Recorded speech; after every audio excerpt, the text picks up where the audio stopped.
ভণ্ডামিরও তো একটা লিমিট থাকা দরকার। মব মব বইলা চিল্লাইয়া তখন কিন্তু রেহাই পাবেন না। সবাই রে মব মব বইলা চিল্লাইয়া থামায় রাখতে পারবেন না। এজন্য বলি, বলেন না কি দিয়া প্রতিরোধ করব? ৭১-এর চেতনা দিয়া, হ্যাঁ, চেতনার ট্যাবলেট বিক্রি করিয়া, বাঙালি চেতনা দিয়া, এই যে উৎসবের নামে এতটি মূর্তি বানাইয়া, পহেলা বৈশাখের নামে শয়তানি দিয়া, এই চেতনা দিয়া বাংলাদেশের চারুকলার মধ্যে চেতনা বিক্রি হয়। এই চেতনার ট্যাবলেট বিক্রি কইরা এই ভারতের মূর্তির মতো, সনাতন ধর্মাবলম্বীদের মূর্তির মতো বানাইয়া কয় বাঙালি চেতনা। নাউজুবিল্লাহ। বাঙালি চেতনা, হাজার বছরের মুসলিমদের চেতনা হলো মসজিদ, চেতনা হলো মাদ্রাসা, চেতনা হলো কোরআন, চেতনা হলো ঈমান। আমাদের চেতনা মূর্তির চেতনা না, আমাদের চেতনা মূর্তির চেতনা। মুসলমানদের চেতনায় কোনো মূর্তি বানানোর চেতনা নাই। মুসলমানদের নবী সমস্ত মূর্তিকে বানানোর জন্য পৃথিবীতে এসেছিলেন। আমাদের চেতনার নামে হিন্দুদের চেতনা ডুপ্লিকেট চেতনা দিয়ে দেয়। এরা হিন্দু আনি সংস্কৃতি বাংলাদেশে আবির্ভাব ঘটাইতে চায়। 17 বছর এগুলো করে গেছে আওয়ামী লীগ। এগুলো করে কি হয়েছে? 17 বছরে আপনার বাবার মূর্তি, আপনার বাবার সব জায়গায় মূর্তি বানাইলেন, বল্টু লাগাইয়া। সেনাবাহিনী, পুলিশ, র্যাব, বিজিবি সবার এই বুকের মধ্যে ছোট ছোট বল্টু লাগাইয়া দিয়ে দিলেন। দেখেন নাই আপনারা? দেয় নাই এই বল্টু লাগাই এখানে দিলেন। কি হইলো? 17 বছরে যা করলেন 17 মিনিট চাইতে পারে নাই, কল্লা জড়িয়া মারছে টান, মূর্তি হয়ে গেছে খান খান। লাভ হয়েছে কোন? সর্বনাশ হয়ে যাবে। দেখেন নাই বাংলাদেশেও একদল যখন বুঝছে যে 17 বছরের ক্ষমতা শেষ, সবগুলো ভাব দাদা 14 গোষ্ঠী মিলিয়া 300 এমপি সহ সব পালাইছে।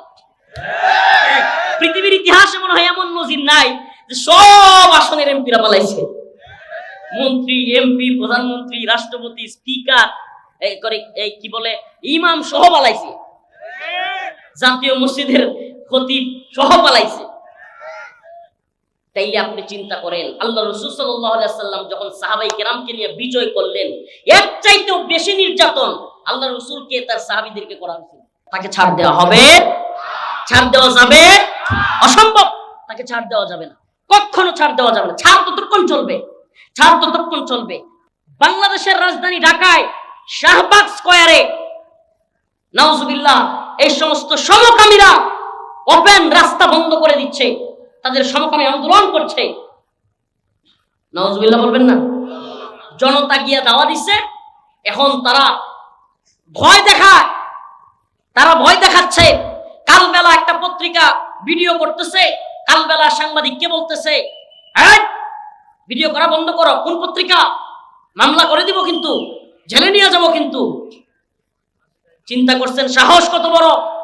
এই সমকামীরা, এলজিবিটি, এই সমকামীরা এত দুঃসাহস দেখাচ্ছে যে বাংলাদেশের রাজধানী ঢাকার রাজপথে তারা নেমে আসছে। এবং কালবেলার মতো প্রভাবশালী পত্রিকা, কালবেলার বর্তমান মালিক মিয়া নুরুদ্দিন অপু ভাই, যিনি বর্তমান প্রধানমন্ত্রী তারেক রহমান সাহেবের খুব কাছের, একেবারে ক্লোজ ভাইয়ের মতো পিএস সহকারী, এমন সহকারী যে দীর্ঘদিন আল্লাহ রাব্বুল আলামিনের দরবারে অসংখ্য অগণিত শুকরিয়া যে মহান রব্বুল আলামিন আপনাকে আমাকে এই আনসিজনাল প্রোগ্রামেও এত সুন্দর আবহাওয়ার মধ্যে সুযোগ করে দিয়েছেন কোরআনের কথা শোনার, কোরআনের কথা বলার। এই জন্য একবার রব্বে কাবার দরবারে কালিমাতুশ শুকুর আদায় করে স্বতঃস্ফূর্ত আওয়াজ করে বলি আলহামদুলিল্লাহ। বৈরী আবহাওয়া, প্রায় দিনই বৃষ্টি হয়, প্রচন্ড জ্বর হয়। আলহামদুলিল্লাহ যে আজকের আবহাওয়াটা আমাদের জন্য খুবই সুন্দর। শুকরিয়ার বিষয় না? আল্লাহ পাক আমাদেরকে এই সুন্দর পরিবেশ করে দিয়েছেন, এজন্য আবারও অন্তঃস্থল থেকে একবার কালিমাতুশ শুকুর আদায় করে বলি আলহামদুলিল্লাহ। প্রিয় হাজিরিন, প্রিয় উপস্থিতি, আল্লাহ রাব্বুল আলামিন আজকে আমাদেরকে এই বালুকগাছি, পুটিয়া, রাজশাহীতে একত্রিত করেছেন। আল্লাহ তাআলার কাছে এর জন্য শুকরিয়া আদায় করেছি। আমি আপনাদের সামনে সূরাতুত তাওবার 65 নম্বর আয়াতে কারিমা তিলাওয়াত করেছি। আমরা জানি আল্লাহ রব্বুল আলামিন রহিম, আল্লাহ রব্বুল আলামিন রহমান, আল্লাহ রব্বুল আলামিন অত্যন্ত দয়ালু, দয়ার সাগর। আল্লাহ রব্বুল আলামিন অনেক দয়াবান। পৃথিবীর সমস্ত মানুষের দয়া একত্রিত করলেও আল্লাহর দয়ার এক বিন্দু পরিমাণ সমান হবে না। আল্লাহ পাক তার বান্দাদেরকে যেই পরিমাণ ভালোবাসেন, সেটাও পৃথিবীর সমস্ত ভালোবাসাকে একত্রিত করলেও একে অপরের প্রতি ওই ভালোবাসার কাছে কোনো মূল্যই থাকবে না। অথচ আমরা পৃথিবীতে কি দেখি? মা বাবা সন্তানকে কি পরিমাণ ভালোবাসে, মহাব্বত করে, করে কি করে না? অনেক মহাব্বত করে। কিন্তু আল্লাহর ভালোবাসার কাছে মা বাবার ভালোবাসা কোনো তুলনাই চলে না। সুবহানাল্লাহ। আল্লাহ পাক তার বান্দাকে এত বেশি ভালোবাসেন। অথচ মা বাবার ভালোবাসা দেখলেই অবাক হয়ে যায়। মানে জীবন দিয়ে হলেও একজন বাবা মা তার সন্তানকে ভালোবাসতে চায়। মানে নিজের জীবনের চাইতেও নিজের জীবনের পরোয়া করে না, মায়া করে না, একজন সন্তানকে এত বেশি ভালোবাসে। মা বাবা যেমন এত ভালোবাসার পরেও মাঝে মাঝে সন্তানকে শাসন করেন, ঠিক তেমনি ভাবে আল্লাহ রব্বুল আলামিনেরও দুইটা সাইড আছে। আমরা যেটা বেশি শুনি, রহিম, রহমান, দয়ালু, দয়ার সাগর, একটা রেহাল দিয়েন, এটা হাঁটুর নিচে চলে যায় তো। ঠিক তেমনি ভাবে আল্লাহ রব্বুল আলামিন, ওনার একটা নাম আছে আল কহ্হার। উনি খুব রাগান্বিত হন, কঠোর হন। দয়ার যেমন ওনার অপরিসীম দয়া, তেমনি ভাবে কঠোর হলে উনি ভয়ঙ্কর শাস্তিও দেন। সুবহানাল্লাহ। এজন্য কোরআনের যত জায়গায় দেখবেন যে জান্নাতের আলোচনা আছে, ঠিক তত জায়গায় জাহান্নামের আলোচনা আছে। জান্নাতের আলোচনার পাশাপাশি কিসের আলোচনা আছে? জাহান্নামের আলোচনা আছে। আশার কথা বললে, কোনো কিছু দেওয়ার কথা বললে, আল্লাহ তাআলা ভালোবাসার কথা বললে সেখানে খৌফের কথাও বলেন, ভয়ের কথাও বলেন, ভয়ও দেখা। এটার কারণ কি? কারণ হলো মানুষকে আপনি কখনোই, মানুষ ফিতরাতান এমন ভাবে আল্লাহ পাক সৃষ্টি করেছেন, মানুষকে আপনি কোনো এক্সাইট দিয়া নিয়ন্ত্রণ করতে পারবেন না। কেমন? শুধু ভালোবাসা দিয়া আপনি আপনার বাচ্চাটাকেও নিয়ন্ত্রণ করতে পারবেন না। মাঝে মাঝে শাসনও লাগে, লাগে কি লাগে না? যেমন আমার মামা আজকে গাড়িতে একটা ঘটনা শুনাইতেছিল যে ওনার বাবু ওনার বাচ্চা খুব আদর করে সবাই, তো ঠান্ডা লাগছে, জ্বর, ঠান্ডা, এরপরেও সে পানির মধ্যে হাত দিতেছে, পানি উঠাইতেছে, ঠান্ডা পানি। এখন ঠান্ডা পানিতে যদি আরো হাত দেয়, আরো ঠান্ডা পানি উঠায়, তাইলে এই বাচ্চার জ্বর কমবে না বাড়বে? তখন উনি একটু রাগ দেখাইলেন। তো এই রাগ দেখানোর কারণে বাচ্চাটা চিৎকার করে কান্না করে দিল। চাচার একটা মাইক দেন, চাচার একটা মাইক দেন। তো বাচ্চাটা কান্না করে দিল। আমাকে বলেন, যদি বাচ্চাটাকে ওই সময় দমক না দিয়ে পানির মধ্যে ছেড়ে দেওয়া হইতো, তার ঠান্ডা আরো বাড়তো না কমতো? জ্বর কমতো না বাড়তো? তার মানে বোঝা গেল আদরের সাথে সাথে শাসনেরও প্রয়োজন। মানুষকে আল্লাহ পাক সৃষ্টি করেছেন এমন ভাবে যে মানুষকে নিয়ন্ত্রণ করতে হলে শুধু ভালোবাসা দেওয়া হয় না, আবার শুধু শাসন দেওয়া হয় না। আমাদের আল্লাহ মাফ করুক, অনেক গার্ডিয়ানরা বেশি বেশি শাসন করে, অনেক উস্তাদরা ছাত্রদেরকে বেশি বেশি শাসন করে, ওই ছাত্রকে আরো নষ্ট করে ফেলে।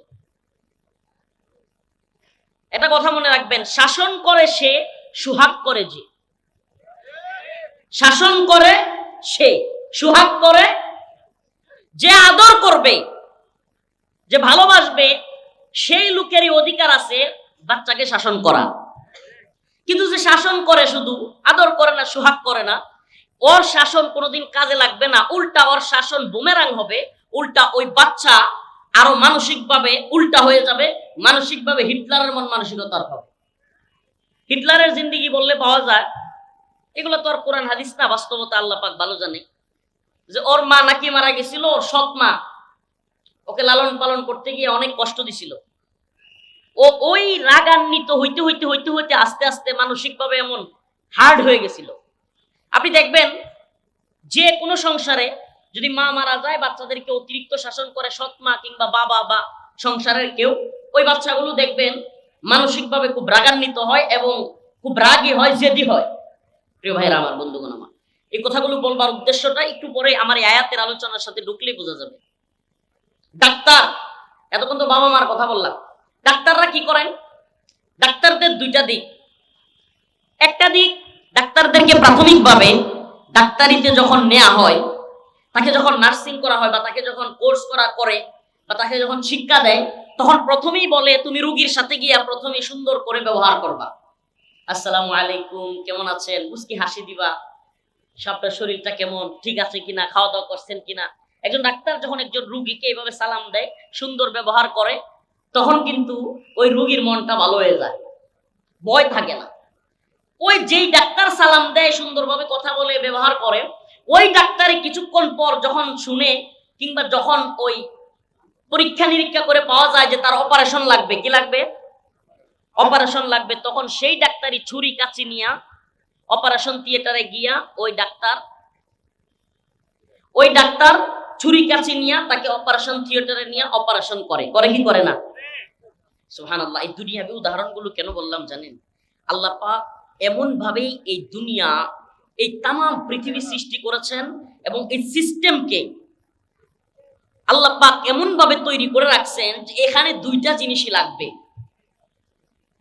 এই জন্য প্রিয় ভাইরা আমার, বন্ধুগণ আমার, আল্লাহ রাব্বুল আলামিন রহমান রহিম যেমন বলেছেন, দয়ার সাগর বলেছেন, আদরের কথা, ভালোবাসার কথা যেমন বলেছেন, শাসনের কথাও বলেছেন, জান্নাতের কথা যেমন বলেছেন, জাহান্নামের কথাও বলেছেন। ইসলামের মধ্যে উদারতা শিক্ষা দেওয়া হয়, মানবতার শিক্ষা দেওয়া হয়, ভালোবাসার শিক্ষা দেওয়া হয়। ঠিক তেমনি ভাবে যদি কেউ আল্লাহ এবং তার রাসূলকে নিয়ে কটূক্তি করে, আল্লাহ এবং তার রাসূলকে নিয়ে, দ্বীনকে নিয়ে, ইসলামকে আঘাত করে কেউ কথা বলে, সেখানেও ভালোবেসে দরদ দিয়া মায়া দিয়া কথা বলেন নাই। আল্লাহ রাব্বুল আলামিন সেই জায়গায় সুস্পষ্টভাবে বলে দিয়েছেন, ওয়ালা ইন সাআলতাহুম লা ইয়াকুলুন্না ইন্নামা কুন্না নাখুযু ওয়া নালআব, ওয়ালা ইন সাআলতাহুম লা ইয়াকুলুন্না ইন্নামা কুন্না নাখুযু ওয়া নালআব কুল আবিল্লাহি ওয়া আয়াতিহি ওয়া রাসূলিহি কুনতুম তাস্তাহজিউন।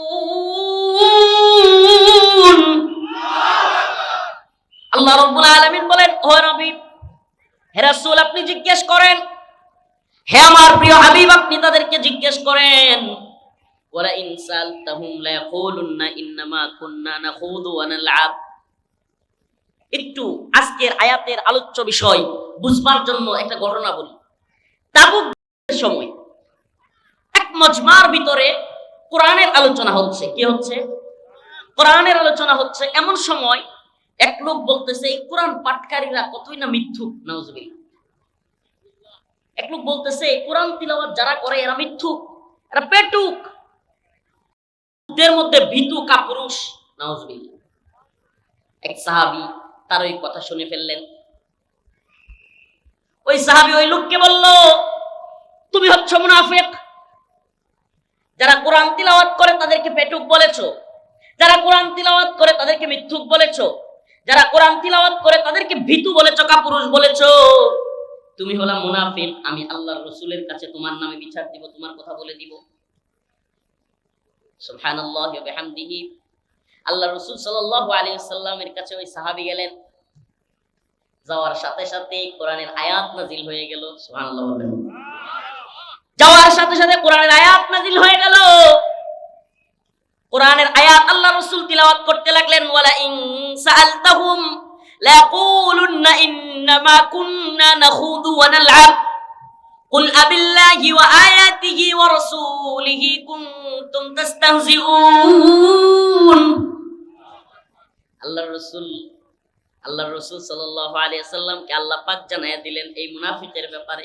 ও আসার সাথে সাথে আল্লাহর রাসূল তিলাওয়াত করতেছেন কি? যে আপনি যদি তাদেরকে জিজ্ঞেস করেন, আল্লাহ রসুলকে আল্লাহ বলতেছে যে আপনি তাকে জিজ্ঞেস করেন যে তুমি কেন আল্লাহ এবং তার রাসূলকে নিয়ে কটূক্তি করলা, সে বলবে লা ইয়াকুলুন্না ইন্নামা কুন্না নাখুদু ওয়া নালআব, না না আমি তো কটূক্তি করছিলাম না, আমি তো ঠাট্টা মশকারি করছিলাম না, আমি জাস্ট একটু আনন্দ করছিলাম, জাস্ট একটু কৌতূহল বশত মজা করতেছিলাম। নাউজুবিল্লাহ। আমাদের সমাজেও এমন অসংখ্য লোক আছে কিনা যারা কিনা দিন নিয়ে আলেম ওলামাদেরকে নিয়ে উল্টাপাল্টা কথা বলে, কিন্তু আপনি যখন যায়া ধরবেন, এলাকাবাসী সবাই মিলে ধরবে, তখন না না আমি তো দুষ্টামি করতেছিলাম। বলে কি বলে না?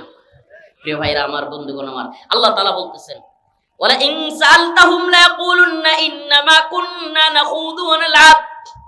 আপনি যদি তাদেরকে জিজ্ঞেস করেন, আপনি যদি তাদেরকে বলেন যে তোমরা কি কুল আবিল্লাহি ওয়া আয়াতিহি ওয়া রাসূলিহি কুনতুম তাস্তাহজিউন, যে আল্লাহ, তার কোরআন, তার রাসূলকে নিয়ে মজা করতেছিলাম। আল্লাহ নিজে বলতেছেন, আপনি যদি তারে জিজ্ঞেস করেন তুমি এত ভয়ঙ্কর কথা কেন বললা, কোরআন তিলাওয়াতকারীকে মৃত্যুক বললা, কোরআন পাঠকারীকে ভীতু বললা, কোরআন পাঠকারীকে তুমি পেটুক বললা, এগুলো তুমি কেন বললা? আপনি যদি তাকে জিজ্ঞেস করেন, সে বলবে কুল আবিল্লাহি, সে বলবে ইন্নামা কুন্না নাখুদু ওয়া নালআব, আমি তো মজা করতেছিলাম। আল্লাহর রাসূলকে আল্লাহ বললেন, হে রাসূল আপনি বলেন কুল আবিল্লাহ ওয়া আয়াতিহি ওয়া রাসূলিহি কুনতুম তাস্তাহজিউন, তুমি কি আল্লাহ এবং তার রাসূলকে নিয়ে কটূক্তি করছিলে? লা তা'তাযিরু ক্বাদ কাফারতুম বা'দা ঈমানিকুম, লা তা'তাযিরু ক্বাদ কাফারতুম বা'দা ঈমানিকুম, কোনো উযর আপত্তি দেখাবে না, কোনো উযর আপত্তি গ্রান্টেড তোমার গ্রহণ করা হবে না। ক্বাদ কাফারতুম বা'দা ঈমানিকুম, তুমি ঈমান আনার পর কুফরি করেছো। চিন্তা করছেন? আল্লাহ বলছেন তোমার কোনো উযর, আল্লাহকে নিয়া, তার রাসূলকে নিয়া, কোরআন নিয়া, দ্বীন নিয়া টিটকারি করার পর, মজা করবার পর কোনো উযর আপত্তি গ্রহণ করা হবে না, তুমি ঈমান আনার পর কুফরি করে ফেলছো। নাউজুবিল্লাহ। তাইলে আমরা ওই কিছুক্ষণের আলোচনায় একটা জিনিস ক্লিয়ার হলাম যে আল্লাহ পাক যেমন দরদি, আল্লাহ পাক যেমন জান্নাতের কথা বলেন, আল্লাহ তাআলা যেমন আশার কথা বলেন, আল্লাহ পাক যেমন মানুষকে সুখ শান্তির কথা বলেন, আল্লাহ তাআলা যেমন আমাদেরকে ভালোবাসার কথা বলেন, তেমনি ভাবে আল্লাহ পাক অপরাধের কারণে বান্দার প্রতি গরম হন। আমি কি আমার কথা বুঝাইতে পারতেছি না? আপনারা কি আমার কথা শুনতেছেন? আল্লাহ পাক গরম হন। সুবহানাল্লাহি ওয়া বিহামদিহি। আপনারা মক্কা বিজয়ের কথা শুনেছেন কিনা? আল্লাহ রাসূল সাল্লাল্লাহু আলাইহি সাল্লাম মক্কা বিজয় করলেন, মুহূর্তটা কেমন আপনারা একটু বলি, মুহূর্তটা কেমন? মনে করেন একদল লোক আপনারে আহত করলো, আপনার করলো, আপনার সামনে আপনার স্ত্রীকে লাঞ্ছিত করলো, এলাকায় নাউজুবিল্লাহ নির্যাতন করলো, নিপীড়ন করলো, এরপরেও তার খায়েশ মিটে নাই, শেষ পর্যন্ত আপনার এলাকা থেকে আপনার পরিবার, আপনি সহ সবাইকে তাড়িয়ে দিল, আপনি আপনার রাষ্ট্রে থাকতে পারবেন না, অন্য এক দেশে চলে গেলেন। একবার কল্পনা করেন, অন্য ওই দেশে যাওয়ার পর আপনি সংগঠিত করলেন লোকজনকে, আপনি সংগঠিত হলেন, তারপর আবার আপনি পূর্বের দেশ বিজয়ী করলেন, ফিরে আসলেন। আমারে বলেন, ওই যেই লোক আপনার বাড়িঘর থেকে তাড়াইছে, যেই লোক আপনাকে আঘাত করছে, যেই লোক আপনার স্ত্রীকে নির্যাতন করছে, আপনি তাকে ক্ষমা করতে পারবেন? সুবহানাল্লাহি ওয়া বিহামদিহি, সুবহানাল্লাহি ওয়া বিহামদিহি। ইন্না ফাতাহনা লাকা ফাতহাম মুবিনা। আল্লাহ রাব্বুল আলামিন আল্লাহর রাসূলকে সুস্পষ্ট বিজয় দান করেছিল। মক্কা নগরী থেকে যে সাহাবায়ে কেরাম সহ আল্লাহর রাসূলকে বিতাড়িত করা হয়েছিল, সাহাবায়ে কেরামকে হত্যা করা হয়েছিল, তাদের সন্তানদেরকে হত্যা করা হয়েছিল, তাদের স্ত্রীদেরকে লাঞ্ছিত করা হয়েছিল। আল্লাহর রাসূল মক্কা থেকে মদিনায় হিজরত করে তার নিজের ভূমি থেকে বিতাড়িত হয়ে ওই দেশে গেলেন। ওই দেশে গিয়া সংগঠিত হলেন, ঈমানের দাবিতে সাহাবায়ে কেরামকে সংগঠিত করলেন। আবার যখন সংগঠিত হইয়া একত্রিত হইয়া মক্কা বিজয় করলেন, আল্লাহ রাব্বুল আলামিন কেমন রাসূল পাঠাইলেন, সুবহানাল্লাহ, আল্লাহর রাসূল সমস্ত কাফেরদেরকে ক্ষমা ঘোষণা করে দিলেন। মনে করেন আপনি একটা দলের নেতা, আপনি কি আপনি একটা দলের নেতা, এখন আমনের দলের প্রায় লোকদের করা হয়েছে, আমনের দলের লোকদেরকে আহত করা হয়েছে, আপনার দলের লোকদের নারীদেরকে লাঞ্ছিত করা হয়েছে, তাদের সন্তানদের হয়েছে। এখন আপনার দল বিজয়ী হয়েছে, এখন আপনি বললেন যে আমি সবারে মাফ করে দিলাম, কারো কোনো বদলা নিব না। আমি চ্যালেঞ্জ করলাম, পৃথিবীতে কোনো দলের নেতা নাই যে দলের নেতাকে ওই নেতার কর্মীরা মানবে, মানবে না, বলবে লিডার আপনার এই কথা মানি না, আমরা তাদেরকে আমাদের করছে আমরা করব, আমাদেরকে বাড়ি ছাড়া করছে আমরাও বাড়ি ছাড়া করব। সাম্প্রতিক একটা উদাহরণ দেই তাইলে বুঝবেন। 2021 সাল গানি সরকারের, আশরাফ গানি সরকারের হাত থেকে মুসলমানদের দখলে নিয়ে আসছে। আপনারা দেখছেন কিনা, খেয়াল আছে কিনা, এরা বিমানের চাক্কা ধরে পর্যন্ত চলে যেতে চাইছিল। মানে বিমানে তো উঠছেই, যেগুলা বিমানে উঠতে পারে নাই ওগুলা ডরায় গিয়া চাক্কায় ধরছে। কি জন্য ধরছে? সর্বনাশ হয়ে যাবে। দেখেন নাই বাংলাদেশেও একদল যখন বুঝছে যে 17 বছরের ক্ষমতা শেষ, সবগুলো ভাব দাদা 14 গোষ্ঠী মিলিয়া 300 এমপি সহ সব পালাইছে। পৃথিবীর ইতিহাসে মনে হয় এমন নজির নাই যে সব আসনের এমপিরা পালাইছে। মন্ত্রী, এমপি, প্রধানমন্ত্রী, রাষ্ট্রপতি, স্পিকার, এই কি বলে ইমাম সহ পালাইছে, জাতীয় মসজিদের খতিব সহ পালাইছে। তাইলে আপনি চিন্তা করেন, আল্লাহ রাসূল সাল্লাল্লাহু আলাইহি ওয়াসাল্লাম যখন সাহাবাই কেরামকে নিয়ে বিজয় করলেন, এর চাইতেও বেশি নির্যাতন আল্লাহ রাসূলকে তার সাহাবীদেরকে করা হয়েছিল। কিন্তু যখন তিনি ফিরে আসলেন, কি বললেন? ক্ষমা ঘোষণা করা হলো, ক্ষমা ঘোষণা করা হলো। কিন্তু আল্লাহর রাসূলকে যে গালি দিয়েছিল, এই এত ক্ষমার ভিতরেও আল্লাহর রাসূল বললেন যে আমাকে, আমার আল্লাহকে এবং দ্বীনকে উপহাস করত, গালাগালি করত, এদের কোনো ক্ষমা নেই। সুবহানাল্লাহ বলবেন না? এই জিনিসটা বোঝানোর জন্যই আজকের আলোচনা। যে আমরা মনে করি ইসলামে খালি নরমি ভাব, ইসলাম মানে শান্তি শান্তি, আমাদেরকে টনকে টন, হ্যাঁ, ব্রিটেন, জার্মানি, ইতালি, এরপরে ভারত, এরপরে আরো যত রাষ্ট্র আছে এগুলো আমাদেরকে টনকে আমাদের বাড়িঘর পাউডার বানায় ফেলবে আর আমাদেরকে বলবে ওম শান্তি, ইসলাম মানে শান্তি, তোমরা হইও না, হইও না, তোমরা মৌলবাদী হইও না। মানে খালি সব খারাপ দিকগুলো মুসলমানদেরকে দিবে। পুরো পৃথিবীতে সবচাইতে বেশি মানুষ আছে যে রাষ্ট্রগুলো, এর মধ্যে আপনি বলেন আমেরিকারে কেউ কয়, কি আশ্চর্য কথা। মানে আপনাদের এলাকায় সবচেয়ে বেশি যে লোকটা সবচেয়ে বেশি মানুষকে মারে, যে লোকটা সবচেয়ে মানুষের নির্যাতন করে, নিপীড়ন করে, মানুষের বউরে খারাপ কাজ করে, সব করে, কিন্তু হ্যাঁ হইল এলাকার মধ্যে সবচেয়ে বড় দানবী, সবচাইতে বড় ভালো মানুষ। কল্পনা করতে পারেন? ভণ্ডামির তো একটা লিমিট থাকা দরকার। মানে সবচাইতে বেশি মুসলমানদের ছোট ছোট বাচ্চা। ওই দিন তো ইরানের হসপিটালে, ইরানের শিক্ষার বিদ্যালয়গুলোতে পর্যন্ত শত শত বাচ্চাদেরকে, এরপরেও এরা কি বিশ্ব মানবতার মুক্তির দূত। মানে এদের লেবাস কি? বিশ্ব মানবতার মুক্তির দূত। তারা শান্তি চায়, আর আমাদেরকে বলে আপনারা হলেন ওম শান্তি দল, মুসলমান শান্তির ধর্ম, আপনারা এগুলো বলবেন না, উগ্র কথা বলবেন না। নাউজুবিল্লাহ।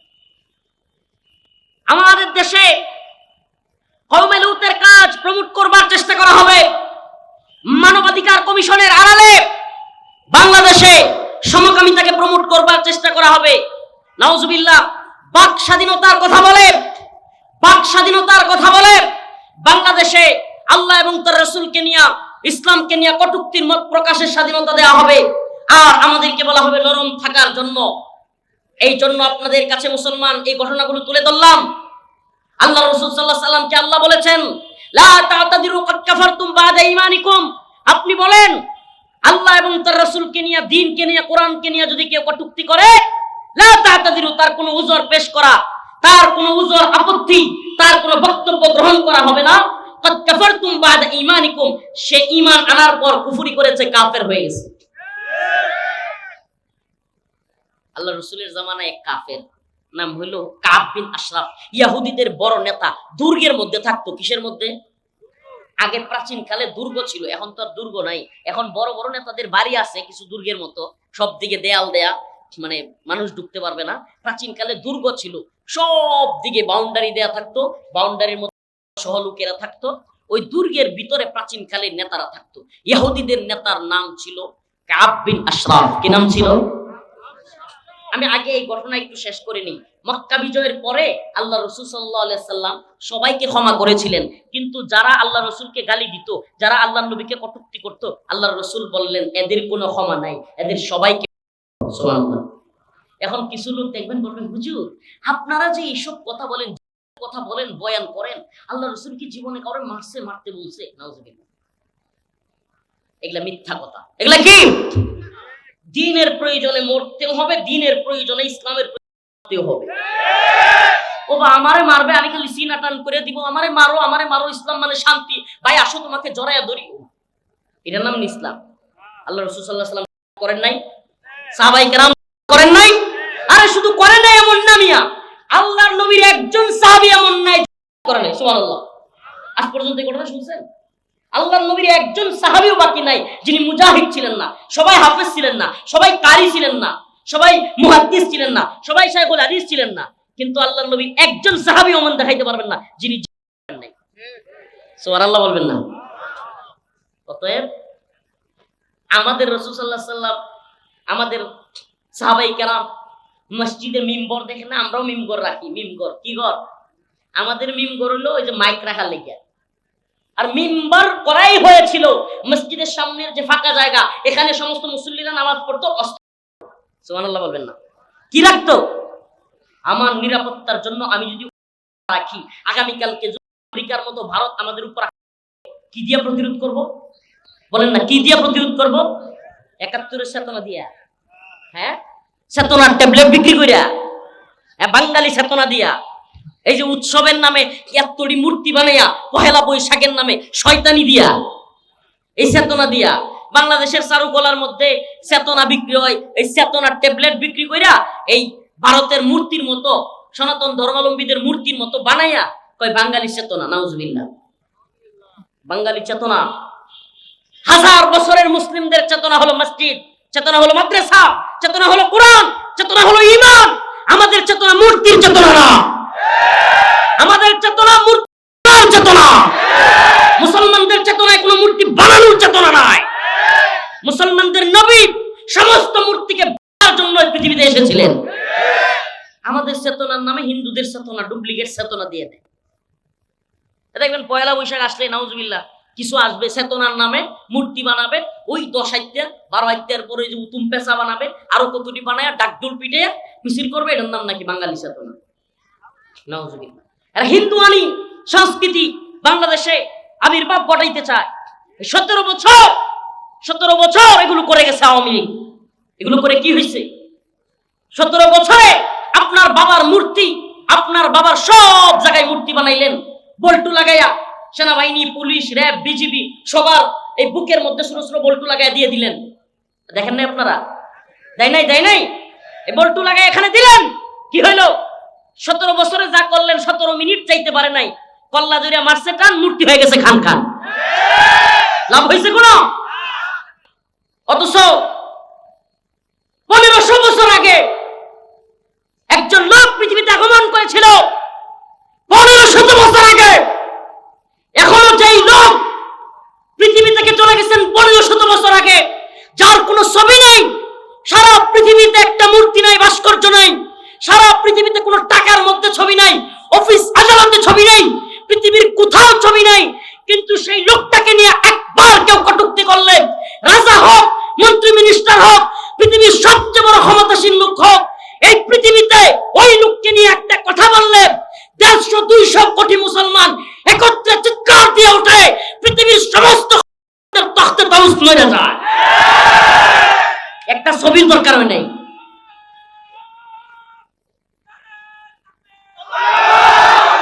আল্লাহ রাসূল সাল্লাল্লাহু আলাইহি সাল্লামের একটা ছবি আছে, এই বলেন আছে? ভাস্কর্য আছে, মূর্তি আছে, কিছু লাগে নাই। চেতনার ট্যাবলেটও বিক্রি করা লাগে নাই, মানুষকে বাধ্য করা লাগে নাই। সুবহানাল্লাহ। 1700 বছর চলে গেছে, মুহাম্মদ আরবির ভালোবাসা মানুষের অন্তরের ভিতরে এমন ভাবে, সুবহানাল্লাহ, এখনো যে কেউ আল্লাহর নবীর নিয়ে কটূক্তি করলে পুরো পৃথিবী একবারে কাঁপে ওঠে। এই গোটা পৃথিবীর তথাকথিত ঘোড়ার ডিমের সুপার পাওয়াররা সহ ভয় পায় যে মুসলমানদের একটা জায়গায় মুসলমানদের কোনো স্যাক্রিফাইস নাই, মুসলমান এই জায়গায় স্যাক্রিফাইস করা যাবে না। আল্লাহর নবীকে নিয়ে যে গালি দিবে, মান সাব্বা নাবিয়ান ফাকতুলু, আল্লাহর নবীকে গালি দেওয়ার শাস্তি পৃথিবীতে থাকবার অধিকার নাই। প্রিয় ভাইরা আমার, কথাগুলো কেন বললাম? শুরু থেকে আপনাদেরকে বোঝানোর চেষ্টা করলাম ইসলামে ভালোবাসার কথা আছে, মানবতার কথা আছে, দরদের কথা আছে। কোন অমুসলিমও যদি অসুস্থ হয় তাকে চিকিৎসা দেওয়ার কথা আছে। কোন অমুসলিমও যদি নাউজুবিল্লাহ দর্শিতা হওয়ার চান্স থাকে তাকে বাঁচানোর কথা বলা আছে। বুঝেন, আমাদেরকে এই শিক্ষা দেওয়া হয়েছে। কিন্তু আমাদের রসুলকে নিয়ে, দিনকে নিয়ে কেউ বাড়াবাড়ি করবে, আমাদের ইসলামকে নিয়ে, আল্লাহকে নিয়ে, আল্লাহ রসুলকে নিয়ে কেউ কটূক্তি করবে, তাকে ছাড় দেওয়া হবে? ছাড় দেওয়া যাবে? অসম্ভব।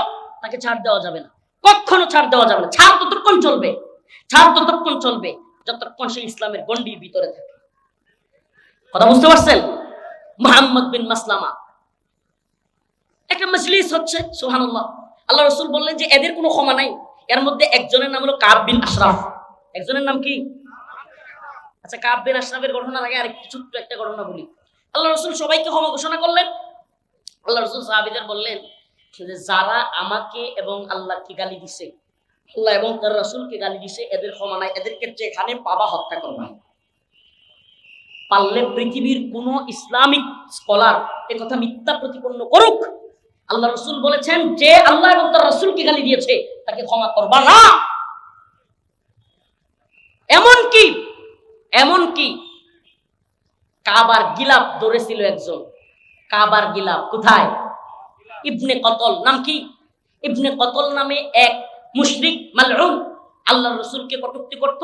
ও গিয়া ভয়ে কাবার গিলাফ ধরে রাখছে। কাবা শরীফের আশপাশে হেরেমের ভিতরে মুসলমানরা কাউকে কি করে না, মারে না, এই ডরে যে ওখানে গিয়ে ধরে রাখছে। সাহাবায়ে কেরাম বললেন, ইয়া রাসূলুল্লাহ, ইবনে কতল তো ভয়ে গিয়া কাবার গিলাফ ধরে রাখছে, এখন কি করব? আল্লাহ রাসূল বললেন, ও যদি কাবার গিলাফও ধরে রাখে, করো, ও রাসূলকে গালি দিয়েছে। সুবহানাল্লাহ বলবেন না? কাব বিন আশরাফ ইহুদিদের বড় নেতা, দুর্গের ভিতরে থাকতো। এই বদমাইশ এত বড় সড়ো চেহারা ছিল, হাদিসের মধ্যে আসছে তৎকালীন আরবে কাব বিন আশরাফের মতো মানুষ পাওয়াই কঠিন ছিল। এত বড় দামরা, একবারে বডি লম্বা, সব বিশাল মানুষ।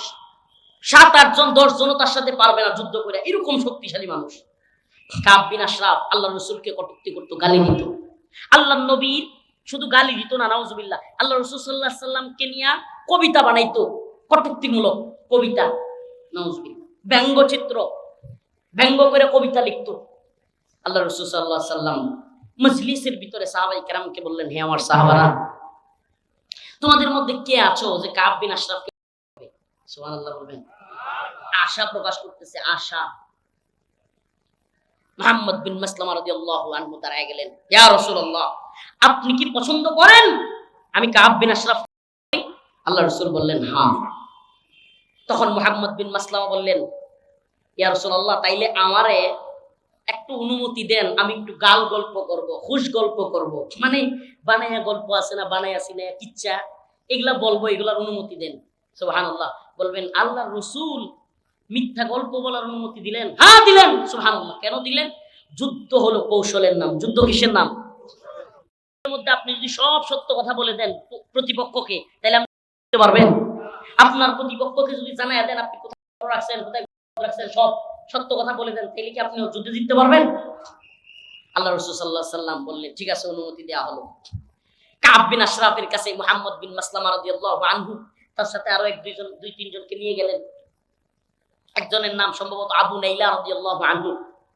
ওনারা গেলেন, গিয়া কাব বিন আশরাফকে বললেন, কাব, আর বলিও না, মুহাম্মদরে নিয়ে খুব পেরার মধ্যে আছি, ঝামেলার মধ্যে আছি। কই কি হইছে? কই আর বলিও না, যাকাত দিতে দিতে মুহাম্মদরে আমরা শেষ হয়ে যাচ্ছি। নাউজুবিল্লাহ।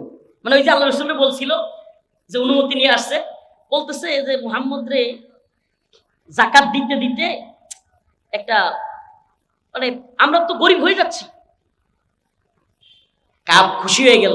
কাব বলছে কি, আগেই বলছিলাম না মুহাম্মদের সাথে থাকতো না, এখন দেখছো? তখন কাব বিন আশরাফকে মুহাম্মদ বিন মাসলামা রাদিয়াল্লাহু আনহু বললেন, ঠিক আছে তাইলে আমাদেরকে কিছু কর্জে হাসানা দেও, হাওলাত কিছু দেও, আমাদের ঘরে খাদ্য নাই, কিছু খাবার জিনিস দাও, খাবার সামগ্রী দাও। ওই সময়ে বন্ধকের রীতি ছিল, আপনি কারো কাছ থেকে হাওলাত নিলে ওই সময় বন্ধক রাখতো, কোনো জিনিস বন্ধক রাখা লাগতো। হাদিসের কথা বলছি, কোনো নিজস্ব কিচ্ছা কাহিনী নয়। কাব বিন আশরাফ বলল, তাইলে তুমি তোমার বউকে বন্ধক দেও। নাউজুবিল্লাহ। খাবার নিতে পারবা কিন্তু তোমার বউরে বন্ধক দেও। কাব বিন আশরাফ তো আগেই বললাম বিশাল বড় দেহের মানুষ ছিল। মুহাম্মদ বিন মাসলামা রাদিয়াল্লাহু আনহু বললেন, এই মিয়া, তুমি যে লম্বা মানুষ, তোমার যে শরীর, তোমার কাছে বউ বন্ধক দেওয়া যাবে না, অন্য কিছু বলো। কয় তোমার বাচ্চাদেরকে বন্ধক দাও। কয় না, সেটাও না। তখন মুহাম্মদ বিন মাসলামা বললেন, তরবারিগুলো তৎকালীন সময় খুব মূল্য ছিল, ডাল খুব মূল্যায়ন ছিল। মুহাম্মদ বিন মাসলামা বললেন, ঠিক আছে, ডাল তলোয়ার গুলো বন্ধক রাখলাম। কাব বিন আশরাফের কাছে, এই বাঁশিওয়ালা কে, এত বাঁশি বাজায়? কাব বিন আশরাফের কাছে মুহাম্মদ বিন মাসলামা রাদিয়াল্লাহু আনহু তরবারিগুলো, ডালগুলো জমা রাখলেন। কাব বিন আশরাফের কাছ থেকে কিছু জিনিস নেবেন, সুবহানাল্লাহ ওয়া বিহামদিহি, কৌশল করলেন। কাব বিন আশরাফ সেও সরল মনে চিন্তা করলো, আরে মুহাম্মদ রে যে লোকেরা গালি দেয়, যে লোকেরা মুহাম্মদ রে গালি না, যে লোকেরা মুহাম্মদের বিরুদ্ধে কথা বলতেছে, এরা তো আমার লোক। তখন কাব বিন আশরাফ তার দুর্গ থেকে বাইর হইল। কি করলো? তার দুর্গ থেকে বের হইল। আল্লাহ রাসূলের ওই সাহাবী মুহাম্মদ বিন মাসলামা রাদিয়াল্লাহু আনহু, হাদিসের মধ্যে আসছে, কাব বিন আশরাফকে একটু পাম দিলেন। পাম বাংলা ভাষায় সবাই বুঝে, এখন তো পাম খুব চলতেছে বাজারে, মানে পাম দিয়ে দুনিয়া চলতেছে বর্তমানে। ওয়ার্ডের নেতা ইউনিয়নের নেতারে পাম দেয়, ইউনিয়নের নেতা থানার নেতারে পাম দেয়, থানার নেতা জেলার নেতারে পাম দেয়, জেলার নেতা বিভাগের নেতারে পাম দেয়, বিভাগীয় নেতা জাতীয় নেতাদেরকে পাম দেয়। এভাবে পাম দিয়া তেল দিয়া তেলেসমাতি চলতেছে। যদিও দেশে তেল নাই, কিন্তু পামের তেল আছে। তো মুহাম্মদ বিন মাসলামা রাদিয়াল্লাহু আনহু উনি কাব বিন আশরাফকে বললেন, কাব, তুমি তোমার চুলের মধ্যে কি সুগন্ধি ব্যবহার করো? তুমি যে চুলের মধ্যে এত সুঘ্রাণ আসতেছে, এত সুঘ্রাণ তোমার চুল থেকে আসতেছে, কি সুগন্ধি ব্যবহার করো? লম্বা মানুষ, চুলের সুগন্ধি, মানে তার চুল থেকে ঘ্রাণ আসতেছে, শুই না একবার খুশিতে গদগদ হয়ে গেল, খুব খুশি হয়েছে। লম্বা মানুষ এমনিও পাম দিলে খুব খুশি হয়, লম্বা মানুষ একটু ব্যাকল টাইপের হয়।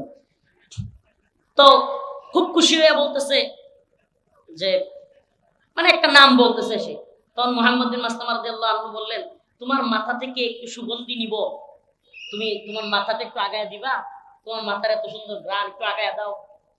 মানে আসলে কথা হইলো কি জানেন, মনে করেন 6 ফুট লম্বা এই মুড়া তাজা মানুষকে যদি ধরাশায়ী করতে হয়, পরে কিন্তু যুদ্ধ করা যাবে, পরে ওইভাবে ধরাশায়ী করতে গেলে পরিস্থিতি ভিন্ন হইতে পারে, এমনকি ও আঘাত কইরা ওনাকে করতে পারে। এজন্য উনি কৌশল করলেন। এক পর্যায়ে কাব বিন আশরাফ বুঝতে পারলো না, সে খুশিতে সে কল্লাটা মুহাম্মদ বিন মাসলামা রাদিয়াল্লাহু আনহুর দিকে আগায় দিল, যে নাও সুগন্ধি নাও, মানে মাথা থেকে সুঘ্রাণ নিবে। যেমনে আগায় দিছে, মুহাম্মদ বিন মাসলামা রাদিয়াল্লাহু আনহু এমনি পেঁচ দিয়া ধরছে। দইরাই অন্যদেরকে বললেন, দাও বেটা খুব, সুবহানাল্লাহ।